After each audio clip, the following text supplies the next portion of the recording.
우리가 요한계시록 한 중간을 조금 넘어가고 있는데, 우리가 요한계시록을 환상으로 우리가 이해를 해야 되죠. 환상에 대한 이야기를 풀어가는 건데, 이 환상이 뭐 물어볼까요?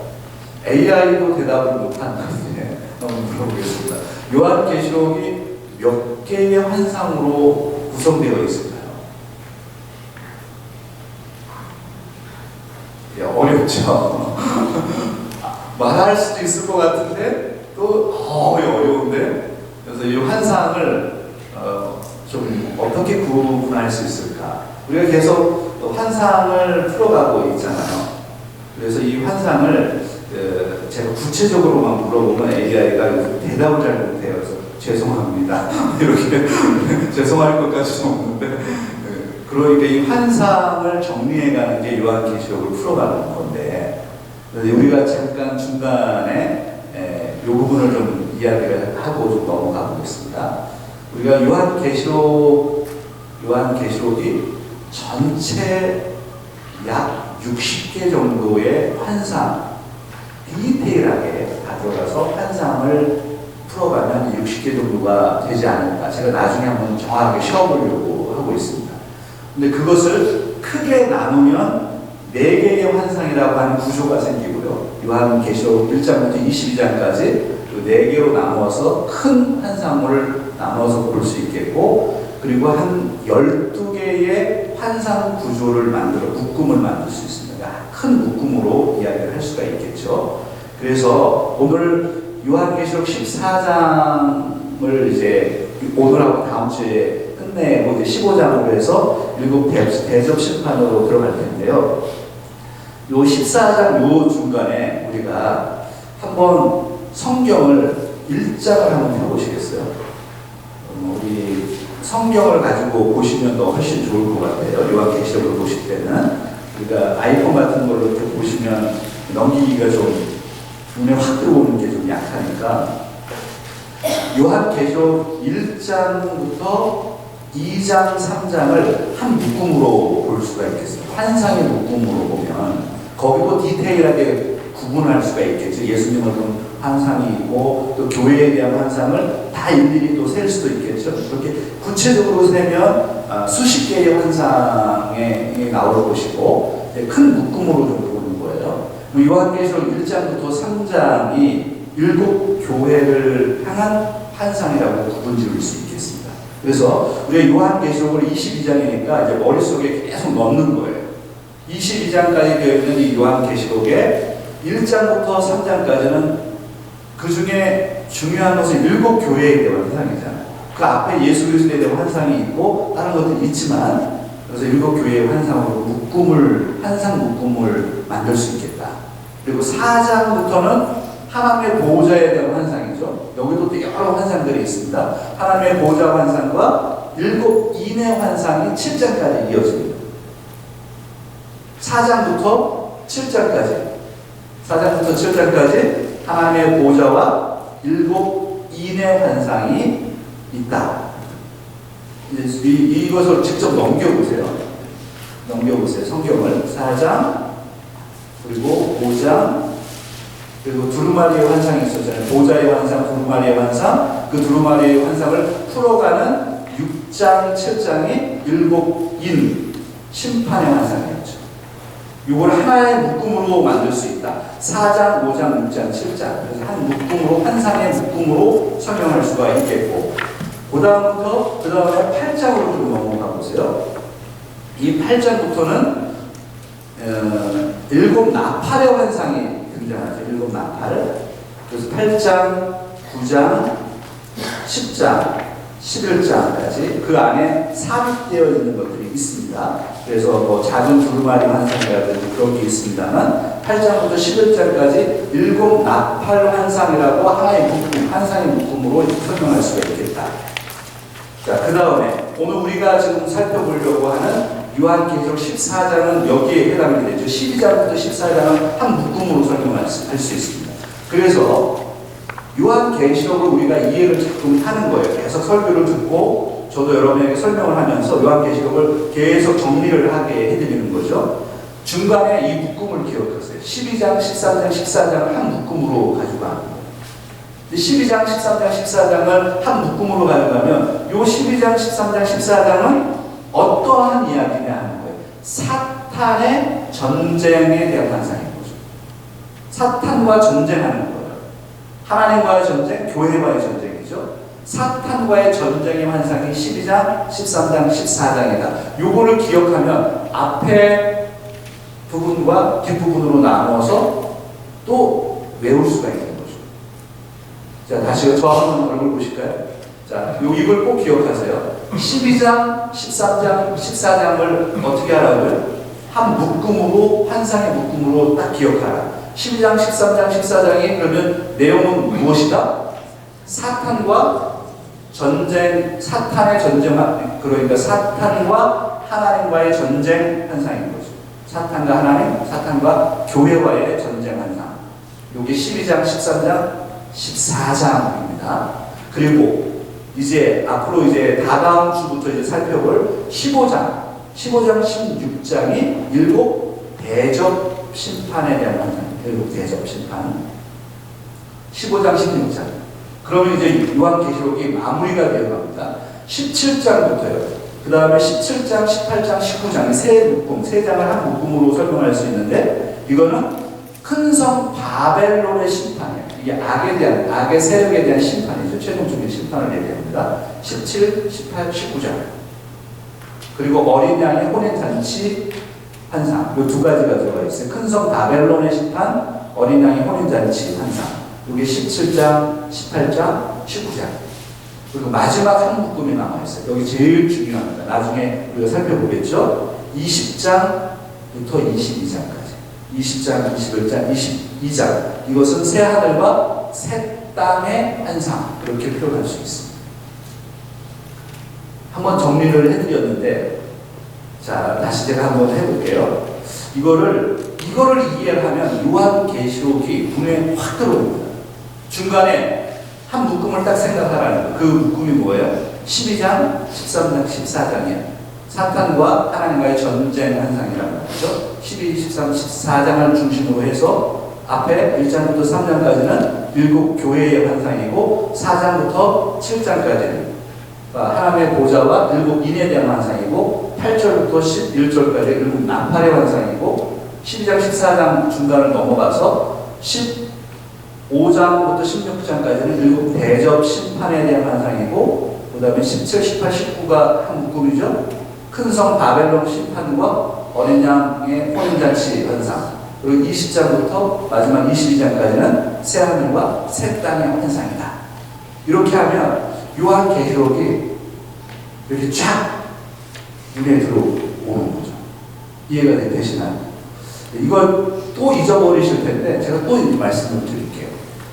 성경을 이렇게 딱 요한계시록이라고 한다면 이걸 딱 반으로 펴는 거예요.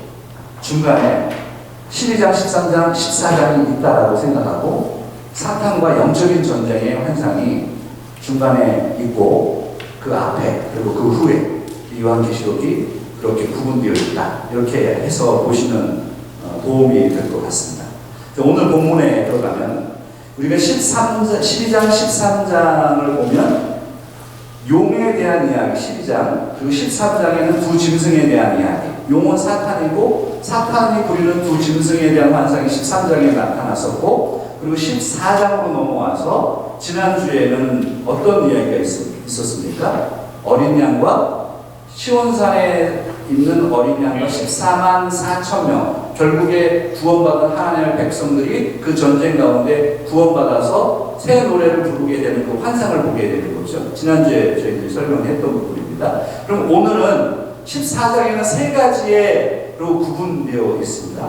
1절부터 5절까지가 구분되어 있고 그리고 오늘 본문은 6절부터 13절까지로 두 번째 환상이고 그 다음에 다음 주에 살펴볼 것은 14장부터 14절부터 20절까지 있는 그러한 세 번째 환상입니다.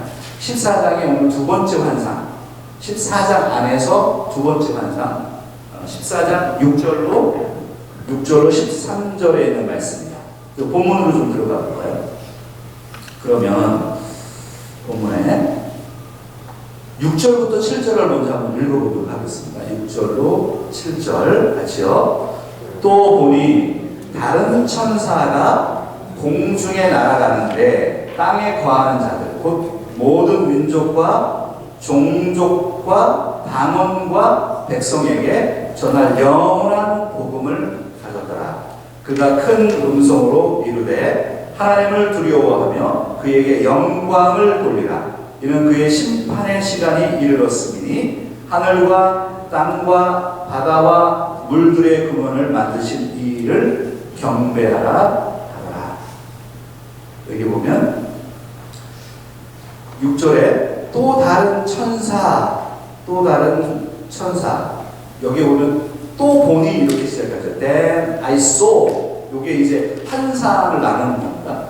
사도 요한이 환상을 보는 거예요. Then I saw. 내가 보니라고 시작하죠. 환상을 봤다라는 거죠. 그 환상이 지금 한 요한계시록에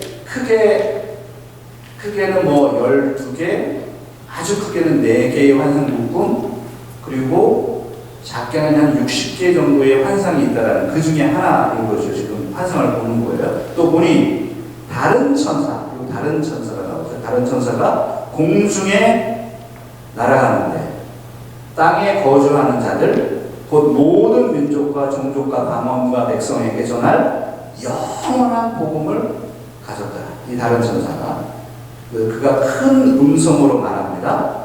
하나님을 두려워하며 그에게 영광을 돌리라.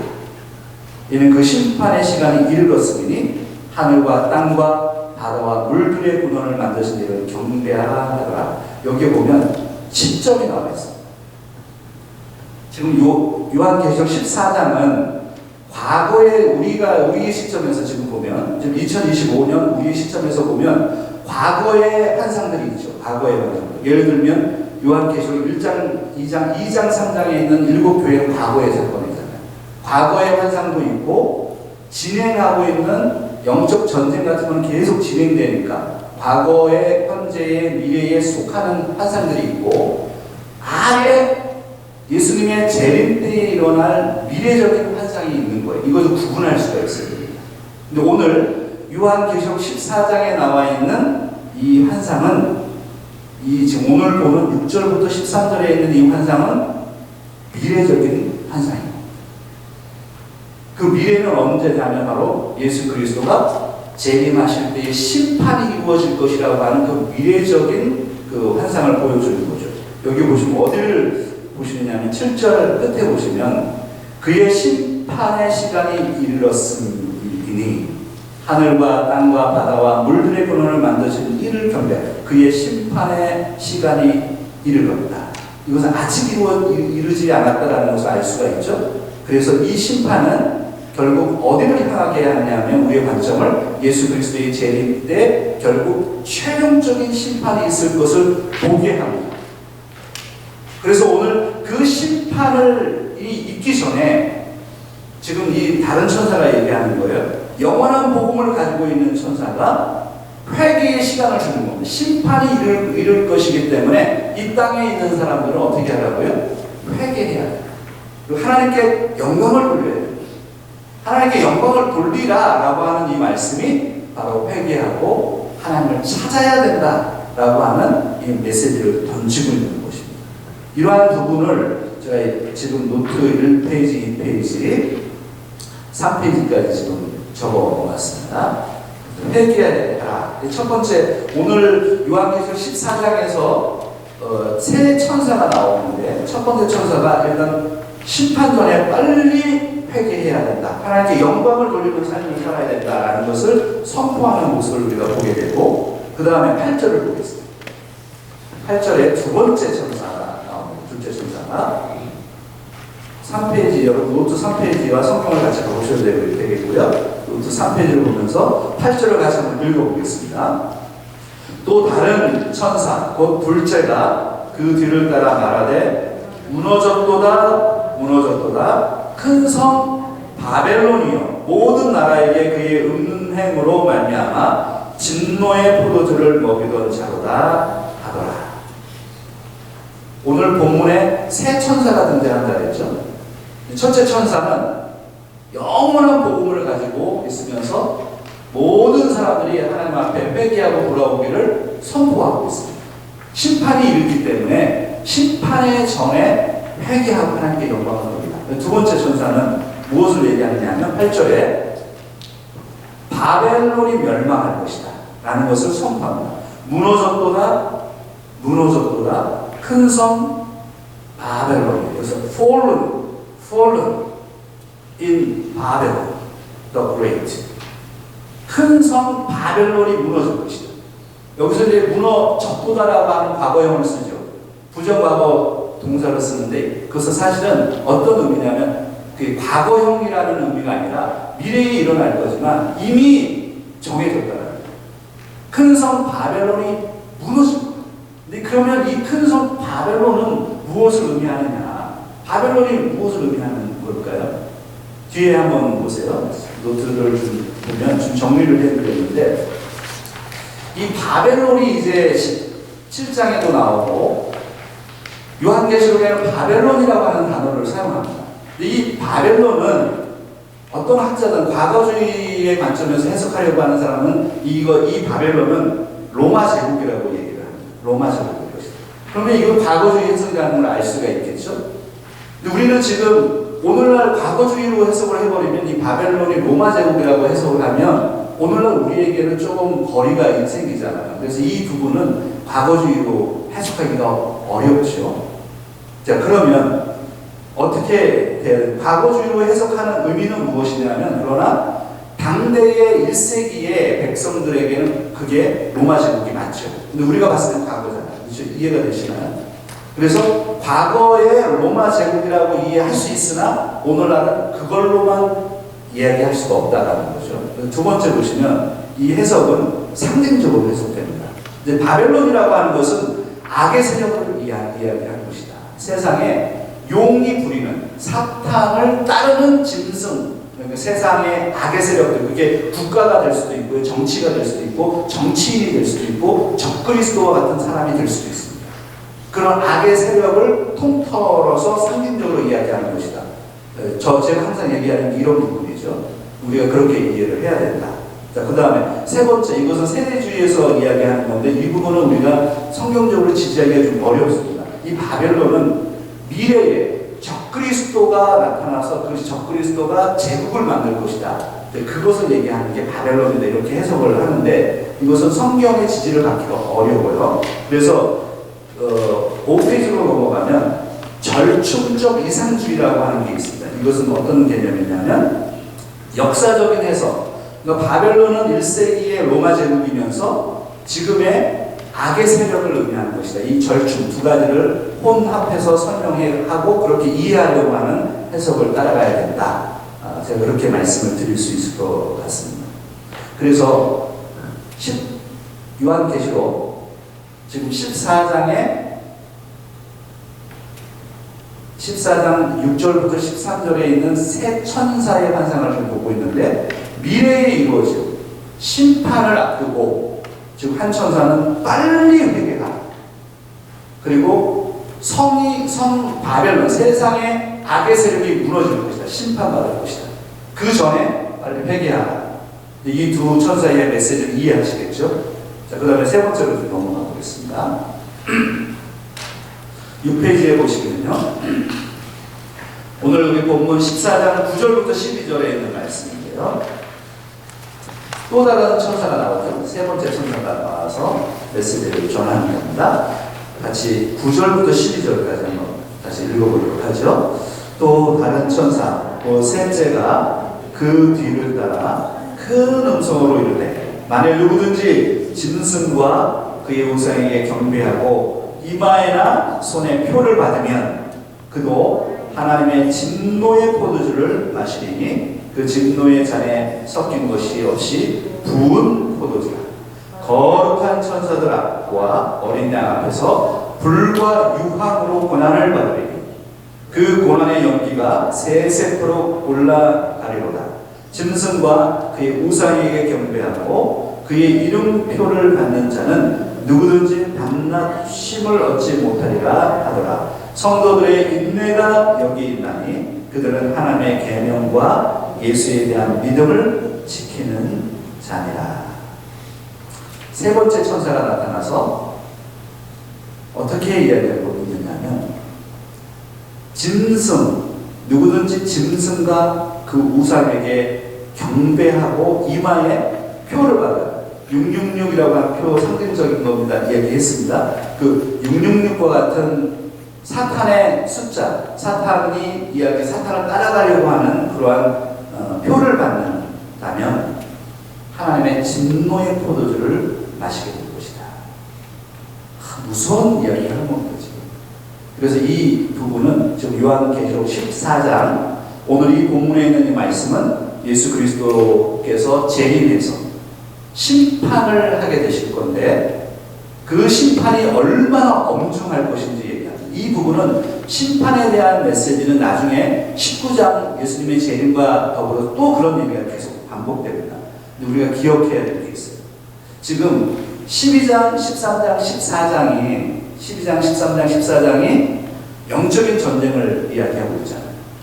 그러니까 우리가 살고 있는 이 시대는 영적인 전쟁이 있는 시대인 겁니다. 누구와 싸워요? 바로 하나님의 나라와 사탄의 나라가 대적을 하는 거고, 사탄은 하나님을 대적하고 있고, 사탄은 용은 그 밑에 짐승을 부리고 있고, 그 짐승은 어떤 모습일 것이냐, 바다에서 올라온 짐승, 땅에서 올라온 이 짐승들을 상상해 보세요. 그런 이미지, 그 이미지는요 여러 가지로 등장한다는 거예요. 세상에 악한 제국이 될 수 있습니다. 어떤 악한 사람이 될 수도 있습니다. 세상의 정치 권력이 될 수도 있습니다. 하나님을 반대하는 어떤 문화가 될 수도 있습니다. 그런 것들로 인해서 끊임없이 교회를 공격하고 우리를 공격하고 하나님을 대적합니다. 우리는 그런 영적인 전쟁 가운데 있다라는 거예요. 그러나 믿음을 지키는 사람, 인내하는 사람들, 그래서 인내가 필요하죠. 인내하는 사람들은 결국에는 어떻게 돼요? 승리하게 될 것이고, 하나님 나라에 들어가서 영원히 살게 될 것이고, 결국 바벨론, 하나님을 대적하는 이 바벨론의 세력은 하나님께서 철저하게 심판할 것인데, 두 부류로 나눠지는 거예요.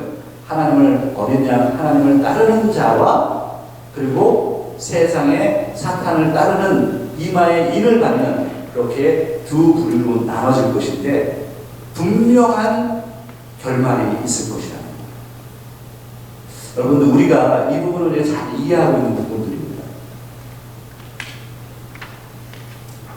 한번 다시 어딜 좀 보시느냐면요,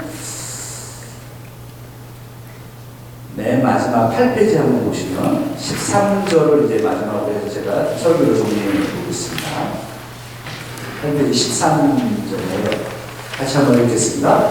또 내가 들으니 하늘에서 음성이 나서 이르되 기록하라.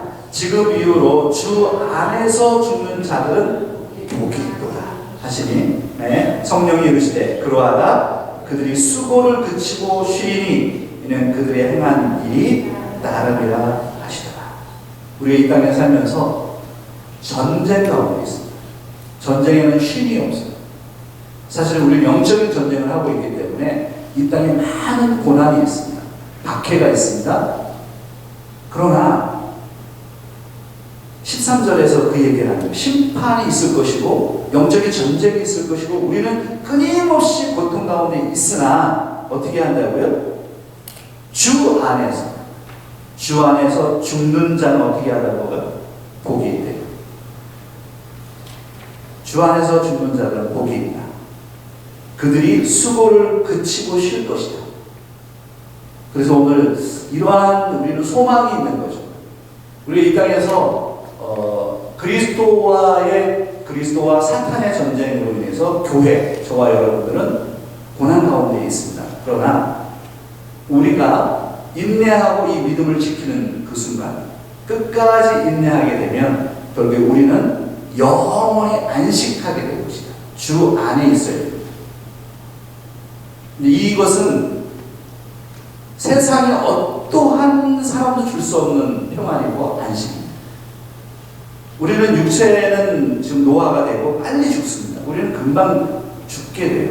아무리 오래 살아도 몇백 년을 살 수가 없습니다. 우리는 조금 이따 죽게 되는데 잠깐이고요. 그리고 죽은 이후에는 영원히 사는데 그 영원의 삶이 안식이고 평안이라는 사실을 우리는 반드시 기억해야 됩니다. 그래서 이런 말씀이죠. 지금 이후로 주 안에서 죽는 자는 복이 있다. 이 말씀이 참 은혜가 됐어요. 그래서 우리 9페이지 한번 가보실래요? 거기 보면 AI를 통해서 만들어낸 그 이미지인데 오늘 그 요한계시록 14장 6절부터 13절에 있는 이미지를 좀 뽑아놓은 거예요. 밑에는 그 짐승이 있죠. 그 사탄이 계속 바벨론이 공격을 하는 거예요. 세상을 계속. 그래서 그 옆에 죽는 사람들이 있죠. 이 바벨론이 사탄과 짐승에 의해서 이 바벨론이 공격함으로 인해서 성도들이 죽어나가는 사람이 있는 거예요. 그럼에도 하나님께서 결국 이들을 살리시고 이들을 영원히 복주시겠다라는 거죠. 그래서 지금 이 환상을 보면 세 천사가 등장하잖아요. 그 천사들이 지금 한 천사는 회개하라. 지금 심판이 심판이 있기 전에 회개해야 되고, 그리고 예수님이 오시면 바벨론은 완전히 무너질 것이고, 그리고 거기서 인내하는 사람들은 영원히 쉬게 될 것이다 라고 하는 사실 요한계시록의 메시지를 함축해 놓은 것이 오늘 본문의 말씀이라고 볼 수 있습니다. 네, 설교를 좀 정리하겠습니다. 요한계시록을 아침에 새벽에 보면서 여러분들 힘드시죠? 그러나 저만큼 힘들지 않은 거라고 생각하고, 네, 여러분들이 힘들면 저는 거기에 한 100배는 힘들다. 그럼 목사님은 자비니까 그렇게 하죠. 아니, 자비를 힘들면 힘든 거지. 생각을 해보세요. 이거 풀어가려고 정말 제 눈이 침침해질 정도예요. 하도 책을 봐가지고. 진짜 이렇게 해서는 책이 안 보여요. 그 정도로 책을 봐야지 이 정도의 노트가 나오는 거 아니에요. 그냥 되나요? 시간 되면 책 보고 있고, 시간 되면 책 읽느냐고. 좋은 책들은 영어 책들이에요. 영어 책들 읽어 나가느냐고 아주 죽을 지경이에요. 그런데 이제 우리 토요일날 오시는 분들이 그런 생각을 하는 거죠. 목사님, 아니 토요일날 이렇게 잠자다가 와가지고 은혜 받고 그냥 편안한 설교 좀 하시지. 요한계시록 이렇게 해가지고 사람들이 지금 나오다가 안 나오고 막 이런 사람들도 계세요. 그러지 마요, 여러분. 근데 한 번 시작해서 내가 늘 얘기하는 끝을 봐야지. 나는 오늘 봐서 좀 이해가 안 되고 다 너무 힘들고 뭐 세부적인 거 목사님 무슨 신학생들 가르치는 거냐. 여러분 그런 생각을 하고 이제 안 나오기 시작하면 이제 못 쫓아오는 거예요. 그런데 이것을 축복으로 알 수 있어요. 축복이라고 생각할 수 있어요. 여러분 그렇게 생각하시나요? 이렇게 설명할 수 있는 시간이 더 없어요. 진짜 여러분 생각해보세요. 여러분들 신앙생활 하면서 요한계시록을 이렇게 디테일하게 누가 설명해 주는 분 계셨어요? 그런 목사 만나는 거 어려워요. I guarantee. 정말 어렵어요. 평생에 못 만날 가능성이 커요. 그러니까 이 시간을 그냥 보내지 마시고 소중하게 보내세요. 소중하게 보내시고 토요일날 못 나오시고 계시는 분들 다시 나오도록 하세요. 권면하시고. 그래서 얼마나 소중합니까? 나는 누가 이렇게 설명을 예전에 내가 신앙생활을 할 때 설명하는 목사님이 있었으면 나는 돈을 주고 쫓아다녔을 것 같아요. 그 정도로 소중하다고 생각하고 이 시간을 여러분 보내셔야 됩니다. 그리고 이제 거의 다 왔어요. 벌써 우리가 시작을 했는데 14장까지 왔어요. 15장 들어가면 또 금방 갑니다.